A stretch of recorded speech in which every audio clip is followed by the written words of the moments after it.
વાંસદા તાલુકાનો લંપટ આચાર્ય વિદ્યાર્થીનીઓને કરતો હતો શારીરિક અલપડા। રાયબોર ગામની આશ્રમ શાળાના આચાર્ય દ્વારા વિદ્યાર્થીઓને શારીરિક અડપલા કરતા શિક્ષણ વિભાગ કલંકિત। નવસારી જિલ્લાના વાંસદા તાલુકામાં અનેક આશ્રમ શાળાઓ આવેલ છે, ત્યારે વાંસદાના રાયબોર ગામ ખાતે આવેલ વાલ્મીકી આશ્રમ શાળાના આચાર્ય દ્વારા આશ્રમ શાળામાં જ અભ્યાસ અર્થે રહેતી એક વિદ્યાર્થીની સાથે શારીરિક અલપડા કર્યા હોવાનું બાબત સામે આવતા સમગ્ર શિક્ષણ વિભાગ શર્મસાર થયો છે। ત્યારે વાલ્મીકી આશ્રમ શાળાનો આચાર્ય ભૂપેશભાઈ અમૃતભાઈ વહિયા દ્વારા વિદ્યાર્થીનીને શરીરના અલગ અલગ ભાગોમાં શારીરિક અલપડા કરી રોજે રોજ હેરાન પરેશાન કરવામાં આવતી રહ્યું હોવાનું પ્રાથમિક તપ પ્રાપ્ત થયું હતું।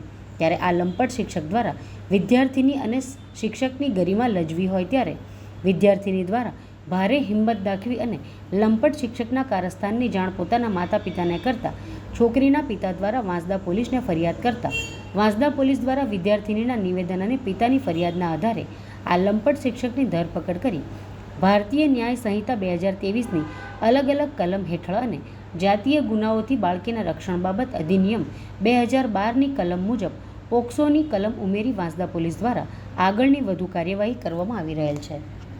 જી, વાંસદા નવસારી જિલ્લાના વાંસદા પોલીસ સ્ટેશનની અંદર એક ફરિયાદ મળેલી હતી કે જેમાં એક વાલ્મીકી આશ્રમ શાળા વાંસદાની અંદર આવેલી છે, ત્યાંના પ્રિન્સિપાલ ભૂપેશ અમૃત વહિયા બાળકીને છેડતી કરેલ તે બાબતની જે ફરિયાદના તાત્કાલિક દાખલ કરી અને પોલીસ અધિક્ષક શ્રી સુશીલ અગ્રવાલ સાહેબની સૂચના અને એના માર્ગદર્શન હેઠળ વાંસદા PSI એ તાત્કાલિક આ આરોપી ભૂપેશ અમૃત વહિયાની તાત્કાલિક ગઈકાલે જ ધરપકડ કરેલ અને તેના વિરોધમાં છેડતી તેમજ પોક્સો એક્ટ મુજબના ગુના દાખલ કરેલ છે।